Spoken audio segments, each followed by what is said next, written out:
c'est quoi exactement le péché? Je ne comprends pas le sens de rater la cible. Ok, il y a plusieurs mots pour dire péché en hébreu. Un de ces mots est chet. Chet signifie en hébreu rater. On dit effectivement ertet tamatara, tu as raté la cible. C'est de l'hébreu moderne qui est comme l'hébreu ancien. Donc c'est un raté. Ça veut dire que nous avons sur terre une mission. Afin de réaliser cette mission, Dieu nous a donné un potentiel, la vie. J'ai le temps. Le temps, qu'est-ce que c'est? C'est un moyen de réaliser les potentiels de ma neshama. J'ai reçu de la part de Dieu un potentiel d'action. Je peux le réaliser dans le temps, dans la vie. Un beau jour, on arrête de vivre et on fait les comptes. Combien j'ai réalisé du potentiel? On peut perdre son temps. Et là, on n'a pas réalisé son potentiel. On peut le réaliser partiellement. On peut le réaliser totalement.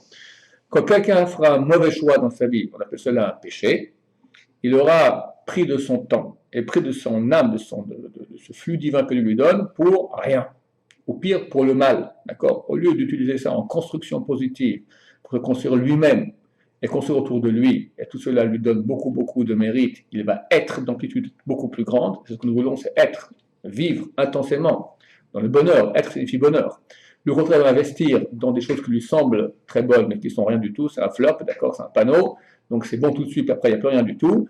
Et non seulement, des fois, tout simplement, il aura perdu son temps, il a perdu sa vie, c'est de la mort, mais même des fois, il va investir dans ce qui est mauvais en soi. Donc, investir dans le mal, et au lieu de faire le contraire, de retirer du mal ce qui est bien, le faire monter, il va faire descendre le bien dans le mal. Donc, ça s'appelle rater la cible. C'est ce qu'on appelle un péché. Tous les mots en hébreu qui signifient péché vont dans ce sens. Il y a le mot pécha, d'où le mot péché en français, d'accord? Pécha, c'est intervertir les lettres du mot shefa. Shefa signifie un flux. Que le flux, au lieu d'aller vers le vrai et bon but, on intervertit les lettres et il va vers le mauvais but. Au terme pour dire péché, c'est avon, vient du mot la avet, c'est-à-dire tordu. Au lieu d'aller droit vers le vrai but, la cible, on a raté, on va tordu. Quand on fait un péché extrêmement grave, alors on subit le karet. Karet, c'est le retranchement de l'âme. On a touché, en fait, il y a 10 sphères, il y a 10 voies de conduite d'Hachem. Nous aussi, nous sommes construits par ces 10 voies-là. La plus haute s'appelle le keter, la couronne. C'est notre neshama, c'est notre partie divine. Et lorsqu'on inverse les mots couronne, keter, ça fait karet. Permutation de ces lettres, ça fait karet. Karet signifie donc retranchement de cette partie d'âme. On est éloigné de Dieu, on est très très séparés. Et on peut perdre par cela, à Dieu nous plaise, notre part dans le monde futur, dans le monde de la vraie réalité. Ce monde-là est très très court, après il y a un monde infini, et on le perd à cause de bêtises de ce monde-là. Un mécréant est appelé Racha. Racha, c'est la mutation du mot SR. SR, c'est 10. Ce sont ces 10 voies de conduite qui nous construisent. On les permute, elles sont à l'envers chez nous, etc.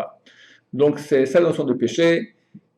Lorsqu'on va tout simplement rater le but pour lequel nous sommes venus sur Terre, au lieu de faire le bien, on va faire le mal, on va annuler notre propre personne, on va la brancher à des sources de flux qui sont extrêmement mauvaises pour nous-mêmes, au lieu de se brancher à la bonne source de flux qui est Hachem, qui est Dieu, qui veut que notre bien, et faire de nous des êtres à son image qui auront un être infini.